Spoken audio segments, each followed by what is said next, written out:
Once you come into Lahore, you are a Lahori, and that's the end of it. And it is a city that has been around for literally thousands of years. Lahore is not a small city, it's a big village. But there's something about Lahore that pulls you back. For me, Lahore is home. Doesn't matter where I live. The crucible of poets and philosophers, of artists and wanderers, Lahore has always drawn the restless mind. Today, its call is louder, its fire brighter, summoning those who will shape what's next. I remember I was in high school when we heard of brain-computer virus being originating out of Pakistan and out of Lahore, and by a few young students out of Lahore. And that was something which actually was it was one of the first softwares which actually rocked the world. And for the first time, people realized that internet is something which is connected even before it was anything called internet. And how connected the world is, and how something emanating from one small city that very few people had heard of to conquering the world. And that came out of Lahore. Lahore is a fascinating city. It is a city built upon the bedrock of tradition, a rich tradition of knowledge. From the Hindu Shahis that populated its first towns to the first footprints of the British Empire across 1,000 years, every layer has been enriched with diverse civilizations leaving their knowledge behind. And that is why Lahore has always drawn the curious mind. The citadels that stood tall, dispensing knowledge and wisdom to its forefathers, now echo through the morning bells in the towers of the government college to the polished halls of the Lums University. The foundations are ever strong. Only the custodians have changed. The basic ingredient anybody's looking for is high quality talent. Talent comparable to the rest of the world. Okay. So, yes, we consider ourselves, great people, talk well, have a great culture and all of that. But this is now we're talking about the quality of the talent. And that is why you want to come to Lahore. Because the people that you're going to come across, the level of education that they have, the kind of projects that they have done, and what they compare themselves to is at par with the world. In a way, that is sort of a Lahori attitude. Have you ever met a Lahori who considers themselves less to anybody else in the world? Whenever you want to do something amazing, it starts with that mindset of making a change, of being consistently, if I may use this term, awesome. And that's what our talent is all about. Because they're resilient, they are fighters, they want to make a difference, they just need that opportunity. I think the generation now is not just saying, okay, I want to break the rules, but I want purpose, I want impact, I want my job to mean something. I want to be inspired, I want to learn. So I think that is very unique. I'm very energized, by the way. I mean, that sort of drives me the most, that I feel that, older generation, you kind of write off now. I'm Gen X, but Gen Y and then Gen Alpha, their hunger to make a difference very, very quickly is very different from our generation. So they want to do things very, very quickly and get to results very fast. And I think that brings a lot of new energy to the whole climate around technology and startups and entrepreneurship. The second thing I think is that crazy for opportunity, because we are amongst the have-nots. The ability and passion that we like, when an American team gets engaged to work on the Marvel IP, for them it's every given Tuesday. They're like, oh, we won't work on Marvel, we'll work on DC, right? But I know that like when VR Play, this is a company based out of Islamabad, when they got engaged to work on the Marvel IP on the art side, it was a huge thing. People specifically left their jobs and joined VR Play at lesser salaries to be like, we're going to get to work on Marvel art, right? So I think that the passion, because of that shared culture, I would say shared geek culture. Folks here, anybody who's read comics, anybody who's followed anime, anybody who's played video games, right? There's a generation that's grown up that's like, why can't we contribute to it, right? And I think that passion takes you places. Lahore is a place unlike any other. It reserves within it a legacy richer than any other civilization. Since the Mughal emperors rose libraries within it, like prayers, made manifest in marble and manuscript. Every structure within Lahore, from red-bricked minarets to plastered public schools, reflects its time-honored tradition of education, teaching new generations that learning transcends all. When I came back to Lahore, I realized that there was so much thirst for knowledge over here, and the children already had this knack for problem solving. The journey of STEM Lab started with this simple question. What if children had a better education system, and what if their learning was authentic instead of this factorized way where they're just entering into a factory, doing the same kind of things and getting out of the factory as the similar product. So I realized that I wanted to create learning experiences for children where we center education around a why we're learning this, why do we need to do this. So it's more of authentic education where the children are learning something to solve a problem. Education is really the only thing that you can do to counter multi-generational poverty. Our LEAPS program is one of the most cited work globally on education. That's not just Pakistan. In fact, our LEAPS study or our education program is the largest village-level education study in the world. Right? We've touched close to 1 million kids in terms of our research, and it's a portfolio of research, not just one project. It started with LEAPS, and by the way, we've been tracing those kids when they were in 3rd grade to now in labor market. For 16-20 years, imagine you've been tracking survey.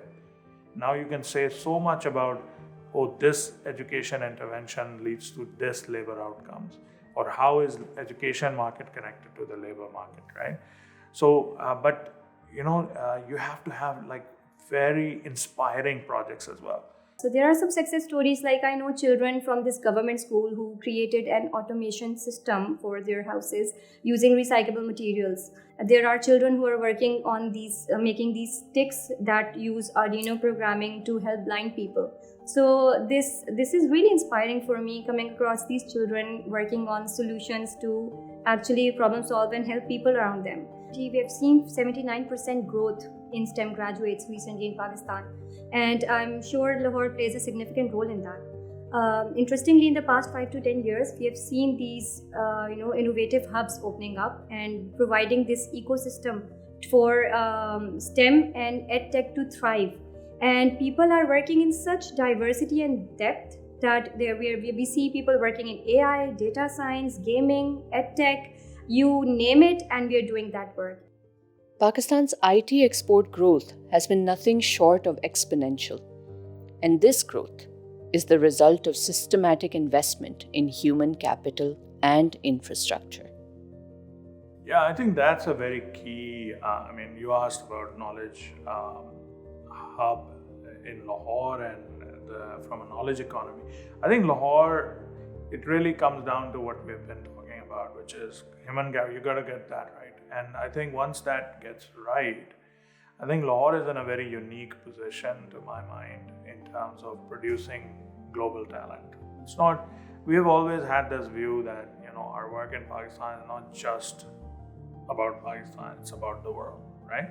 So build it in Lahore, but for the world, right? And I think that is the kind of conceptual framework that I like to think about. In the past 5 years, Pakistan witnessed the exodus of more than 200,000 skilled professionals, moving abroad to pursue their dreams and leaving a great tribulation in their wake. And I think Lahore is producing great tech talent. It's producing good social science talent. We have to also do a better job at engaging them back. Even if people are leaving, it just doesn't mean that they're leaving, right? Yasser Bashir is a great example of a Lam Salam who went abroad, then came back. I consider myself to be a veteran of the software industry in Lahore. I started my career in this industry here now nearly 28 years ago. So I've seen the evolution of organizations, especially software organizations in Lahore for the last almost 30 years now. Up until high school, I was in a smaller town in Punjab, and I moved to Lahore when I started Government College University. Right, so I went for my higher secondary education to GCU, and it was really transformative for me because GCU has such a rich history, right? It's more than 100 years old college. So many great people have been to that college, and so just being in that environment and in that place meant a lot to me. And then I just got really fortunate that throughout my academic career, I got to be at places which were known to be centers of excellence when it comes to education. Government College being one of them. I briefly went to UED, then I went to LUMS. All of these places are really the hallmarks of excellence when it comes to education in Pakistan. And so for me personally, spending most of my youth and academic years in Lahore was really a transformative experience, and I could not have imagined a better education for myself anywhere else. Lahore's educational infrastructure creates a sustainable talent pipeline.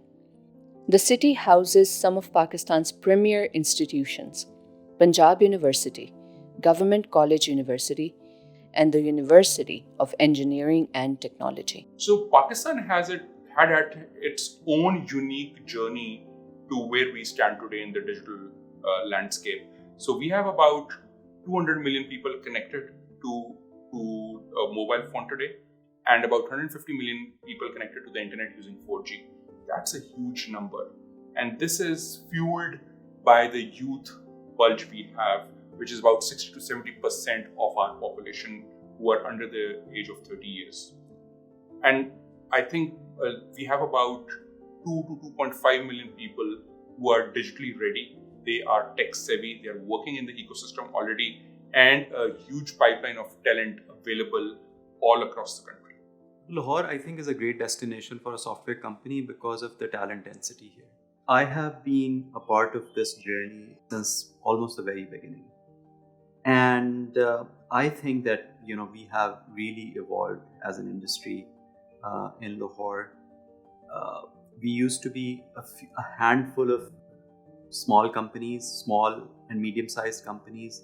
Now there are literally hundreds, if not thousands of companies operating out of Lahore. The critical mass has been achieved, and it's a bustling, very energetic, very bright community that you want to be a part of. And so I've seen that transition along the way. The whole startup and entrepreneurship movement happened as well. So now you see a lot of tech companies in Lahore which are pure product companies and which are building products, along with the service companies that have been around for a long time. Many of those service companies used to be small, but now they have reached a scale where they can really start having global ambitions, aspirations to be dominant in certain areas and fields.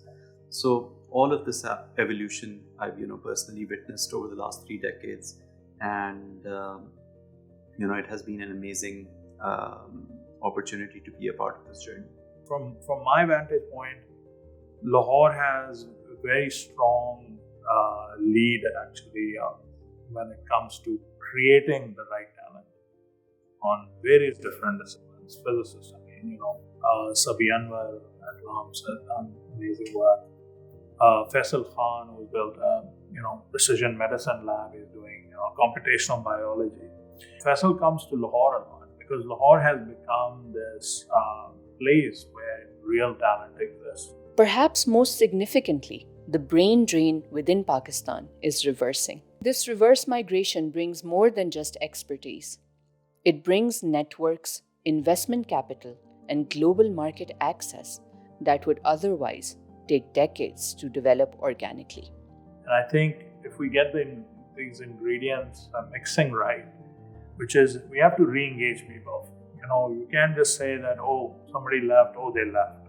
Well, yes, for personal reasons or whatever, professional reasons, they did. But how do you re-engage them? And for that, I think institutions matter a lot. So we have to keep our focus on institutions. Lahore has had a really good right now, if you look at the region and you look at Pakistan, I think Lahore has an amazing mix of institutions. And that's how you attract people back. Mavericks don't change systems. You need a network of mavericks. You need people who can understand your perspective as well. There are few of us like that. Actually, we have a WhatsApp group, by the way. It's funny, but we actually have a collection of people. All of us came back. Abbas, Yusufzai, Khurram Zafar is a very good friend of mine. But when I moved to Pakistan, it was essentially, earlier on there was, for personal reason, my mother was sick and she was diagnosed with pulmonary fibrosis. So I didn't quite have a choice. So I had to move back. After she passed away, one of the choices we had was whether to go back to US. I'm a US citizen. I could go back anytime I wanted. And, I had some assets back in the US as well, so I could go back and sort of get started. But I think one of the things, taking care of mother, I realized is that the country is like your mother as well. And if it's sick, if it's ailing, if it needs help, we have to sort of come together and, help it. If everybody starts, giving up on their ailing parents, you can imagine, what kind of society, what kind of people would be. So I think that was somewhere in the back of my mind to stay here, to try to do my 2 bits and give whatever I can to the country. And I was lucky. There were lots of friends who felt the same way, and they sort of joined hands.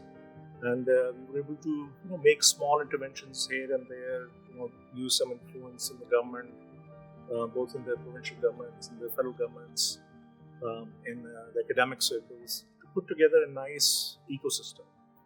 And that has been very rewarding. Having been the route for merchants, traders, and travelers embarking upon the Grand Trunk Road for the past 2,500 years, its rich tributary passing through the heart of Lahore, that spirit, inherited from great travelers, lives in the entrepreneurs of today. Well, Lahore historically has been sort of the center of commerce and trade since the Mughal era, right? So, I think people generally are very entrepreneurial. They're very, there's a risk-taking appetite in the people. I think Lahoris are great storytellers, which is one of the things that you need to become a successful entrepreneur. Even Pakistan's first startup tech incubator was actually based in Lahore. And that's where the startup culture started to nurture all across the country. And being part of all these incubators and accelerators which now operate, and even co-working spaces like CoLabs, Daftar Kwan, all of them actually started from Lahore. And now they are growing across Pakistan. They have raised funding, they have professional venture capitalists behind them. They're now scaling outside of Lahore into the rest of the country. I met a public servant, his name is Mohyuddin Bani, at his house once. And we started talking, this was back in 2012. And he's an amazing bureaucrat, very passionate about education. He was in, I think, federal government, Secretary of Education recently. He's done a lot of good work in Islamabad as well. And, I said, I want to do something to promote the culture of tech entrepreneurship in Lahore. I said, why don't you round up some people and I'll try to get the CM, Shabashri was the CM at that time. And we'll have a meeting, tell him what you want to do. And that's exactly what happened. It was just over a cup of tea, sitting in his house, just sharing what I wanted to do. And I'm saying, okay, let me try to round up a few people and then let's talk about it. And that then evolved into what became Plan 9. Lots of people obviously contributed towards it. Plan 9 was one of the first public sector incubators that Punjab government has started. Then similarly, conversations with friends, sort of evolved into this national incubation program that was run by federal government, and then that evolved into at least now half a dozen or so national incubation centers that are in most major cities in Pakistan. And as long as you get that environment and you're passionate enough, you have clarity, your vision, you know what you're doing, then you can build very large businesses. And we have examples, National Incubation Center, we have plenty of examples of such companies.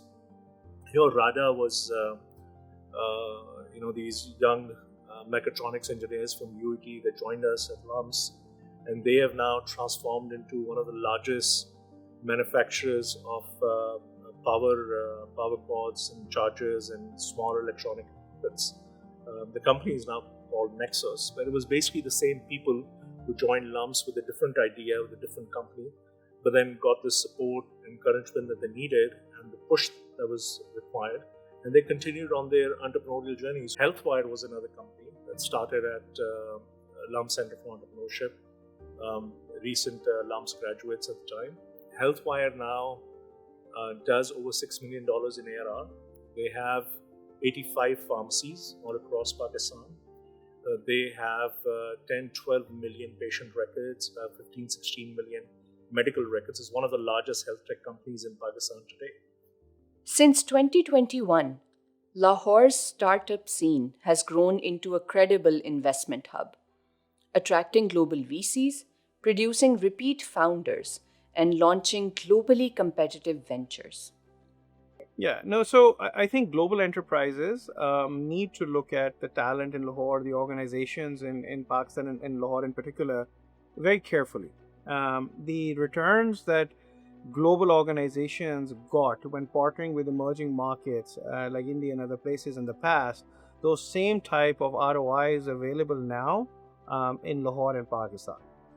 Where technology companies and individuals both, first of all, have had a great surge in skill level because of the focus on tech. It's again, like I mentioned earlier, it's a bipartisan topic. It's a bipartisan goal at a national level. And so policy, entrepreneurs, schools, universities, people, young adults, who are all focused on making technology a core component of their aspiration. And what that means is that, first of all, there's a lot of hunger. The Lahore in Pakistan understand that the global market is opening up for smart individuals who want to create value, and they want to do high value work. That comes out from great educational programs like STEM. People get the idea that it's not about a cost and doing work; it's about adding value. And when you start seeing that hunger, when you start seeing that skill level at a macro, that gives us as investors, as Pakistanis, a lot of hope that this is an opportunity that must be tapped. The global clientele and the global investors are starting to look at this very, very actively. They're looking at it as the next hub for where you can go, invest, do joint ventures, partner with companies here, create value in their markets and for their goals, but do it in Pakistan because you create that value at obviously phenomenal cost. But the bar for what the work that is being done here has been really, really impressive.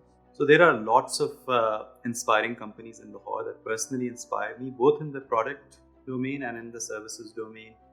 I have been a very active part of the entrepreneurship startup ecosystem as well, and have personally invested in companies also. One of my favorite investments is a company called PostX, which is really transforming how e-commerce deliveries, not just in Pakistan but in the region, are happening. I'm a huge fan of this company called LAM, which is changing the face of online fashion retail.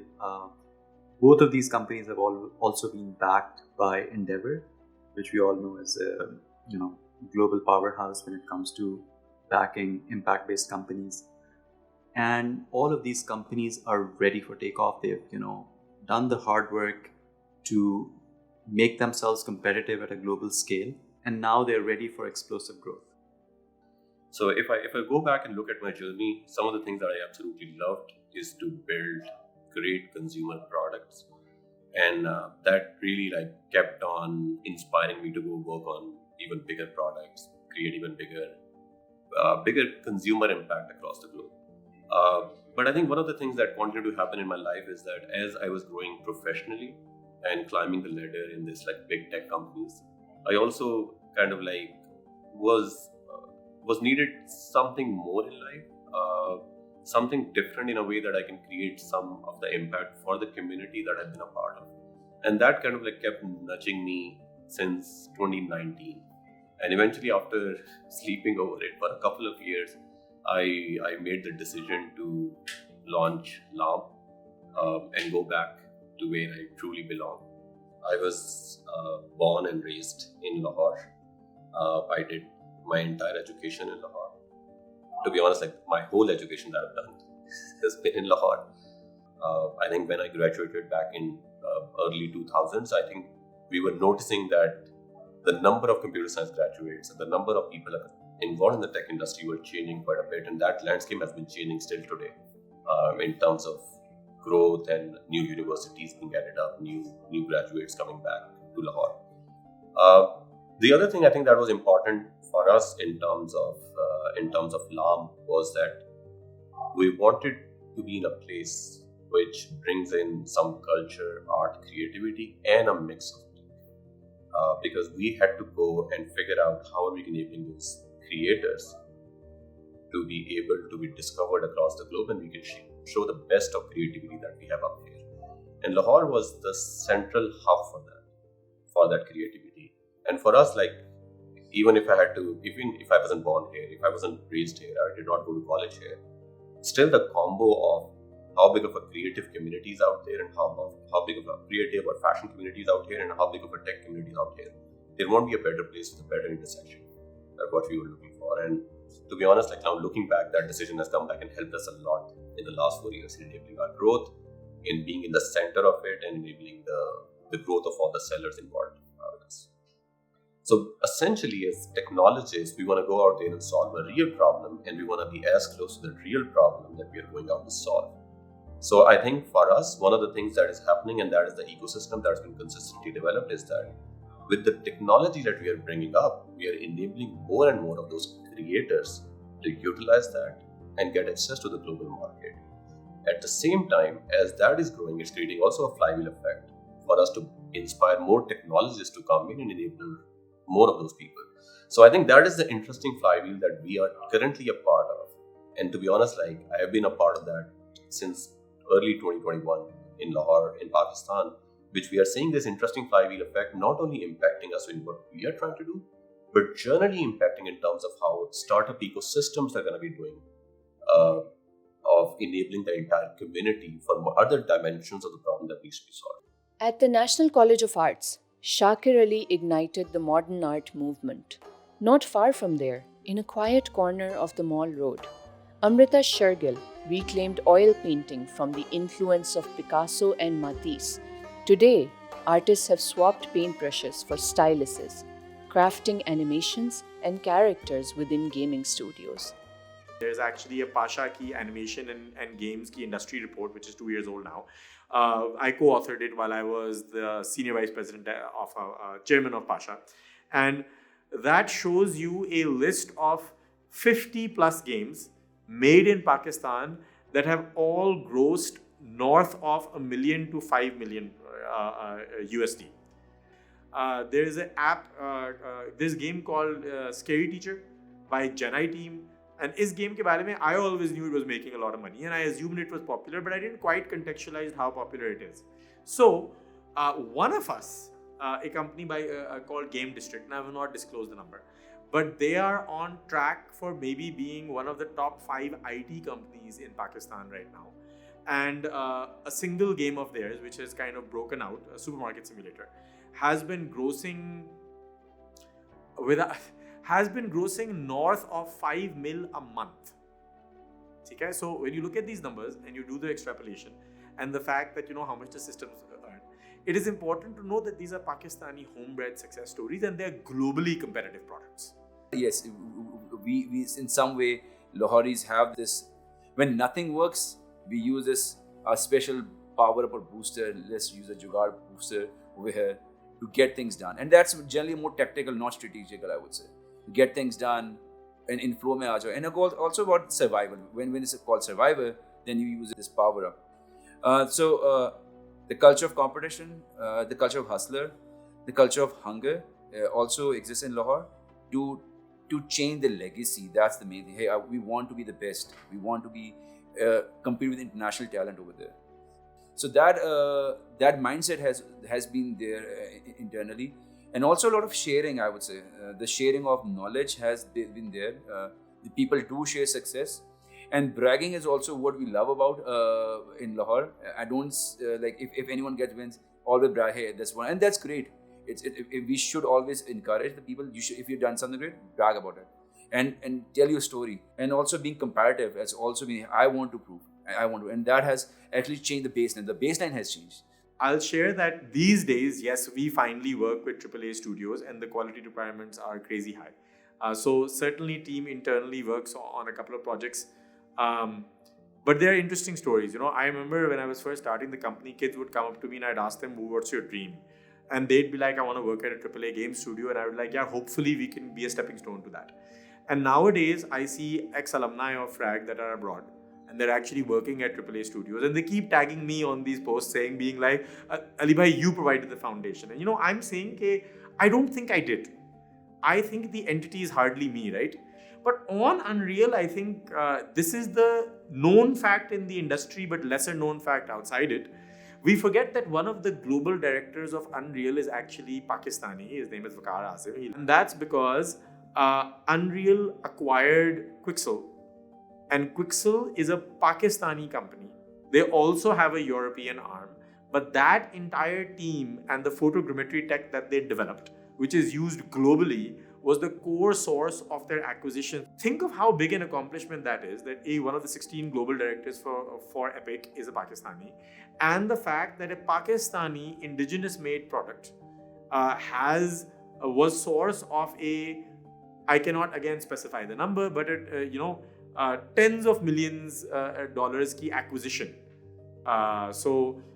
This opportunity was all created because that success story happened, and then they really, really pushed the Epic Games ka ecosystem in Pakistan. So I think I got privileged enough to work with the best talent over here in Pakistan. Murad, Manan, Jazeb, Babar.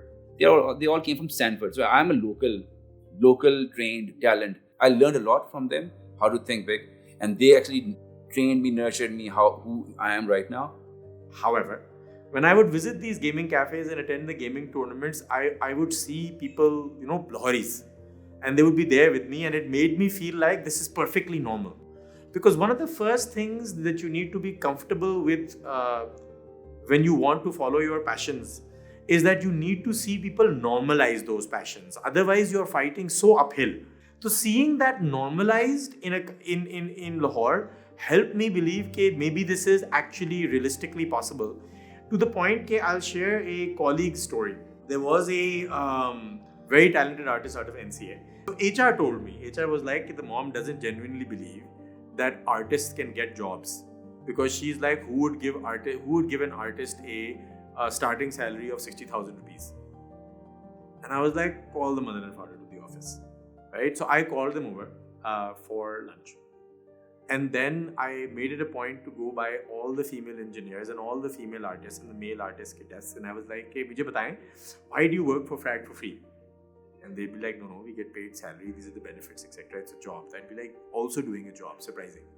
After I finished half my tour, the mother broke down in tears and she was like, hey, this was very nice of you to do this, because I didn't believe it and the father didn't believe it, we believe it. We just couldn't believe that something that she's done as a child would actually... So again, games and gaming cafes helped normalize me, and now via a mushroom growth of offices in the industry, we've helped normalize it as a career for the entire future industry. The professionals of Lahore still honor its time-old culture of sharing. Seasoned mentors who once fought hard to earn their seat at the table are now pulling up extra chairs for the talent they nurtured. For the greater part of my career, I never saw the gender first. I always saw myself as a professional. You walk in as a professional, not as a male or female. And that has stayed with me throughout my career. There have been so many meetings throughout my career that I was the only female in the room, and some of them very senior people. I got a lot of support from male colleagues as well as even counterparts, because they trusted, they had confidence that if I was there, and I'm very lucky, and I'm very grateful to them that they instilled that confidence. And I started my board journey after my own organization, Abacus, being appointed over there, was on the non-for-profit. Because in my capacity as a corporate executive, I just felt it's very important for us to, in parallel, give back to our community. For those who are part of the underprivileged or underserved segments of society, whether it is in education, whether it is in health, and also very importantly in women financial empowerment and economic enabling them. Because we have, I think, half of this country's population is women. It's not about getting a job. It's about having respect and dignity to serve. So it's about giving them access. And that's what we're missing at the end of the day. We have the talent. This country, both men and women, both boys and girls, have immense talent. But what they struggle with is access, and access to the right opportunities and the platform to really add value in terms of the capacity that they have. I think the struggle will be much reduced now, and I'm really happy for that. Right? I'm happy for the fact that the next generation, I often think how lucky they are, because I had to learn everything on my own. It was a 10-year journey to grind and learn what other people were taught in the first year. But now finally we have that senior people available to bring a fresh candidate up to pace at lightning speed, and they can then compete with the industry. तो आपकी इस वक्त एक inherent tussle भी है, because you have the old system trying to hang on and the young youth sort of pushing it कि जी get out of the way, let's talk about bringing in innovation and doing it better. So the ingredients are definitely there. Now, in terms of creating a totally or an ultra world-class product, you have now this talent and you have this inherent grit, you have this ability to apply these problems, and now you are getting support systems also into play to provide sort of guide rails कि आपने बड़ा किस तरह से होना है, ज़्यादा किस तरह से innovate करना है. So the ingredients are all there, and you will get phenomenal products sooner or later coming out. So that there is definitely that energy that is starting to drive this city. So I think when you talk about investing in the Lahore ecosystem, especially the games ecosystem, I feel that quoting an authoritative source is way better than speculating on like why it would be good, right? I can give my own passionate argument about that. I think that the companies here are just beginning to spike off. Like if you see systems ki revenue growth, if you see Contour, so few people talk about Contour these days simply because it's a newer entity relatively. But Constellations is like the second largest private equity firm in the world. And Contour is one of their 2 global back offices. They have gone from almost out of nowhere to employing, I think, 8,000 plus people. Why would a Canadian-based private equity global leader choose Lahore as a hub if there wasn't something of the talent? Certainly Bilal Mahmood has made that possible, but it's not like they were like, Bilal, you're from Lahore. I'm sure if you go back, you're going to find 8,000 people to hire, right? So I think it's a huge ecosystem. Now is probably the time to invest if we are going through a great evening out period where the wheat is getting separated from the chaff. So what's left behind is very, very real. In Lahore, I found like an overtly welcoming sort of environment where one person introduced me to another, and then that person introduced me to everybody, and that was completely different from my experience in the other 2 cities that we have facilities in. And we saw the same thing within the office premises, that when somebody would move from Karachi to Lahore, by the second day they had a nickname given to them by their Lahori colleagues. Everybody knew them, they had a nickname, and there was a whole sort of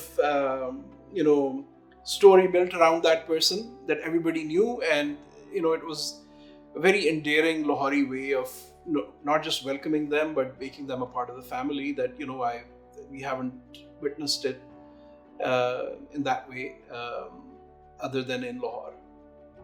I think Lahore has few key elements in its demographics. Number one is the workforce in Lahore is pretty young.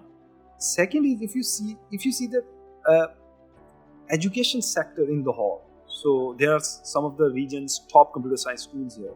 So for example, think about LUMS, FAST, UCP, PU. So that makes that developer workforce that you have highly skillful, and not only just skillful, they can communicate their ideas and thoughts properly when they are talking to these businesses internationally. So I think when you see these two parts, that makes Lahore a very, I would say, one of the top choices in the region to build capabilities. The advent of artificial intelligence has created an unprecedented opportunity for Pakistani developers. AI-assisted coding tools now level the playing field, allowing young programmers to compete directly with senior developers in established markets.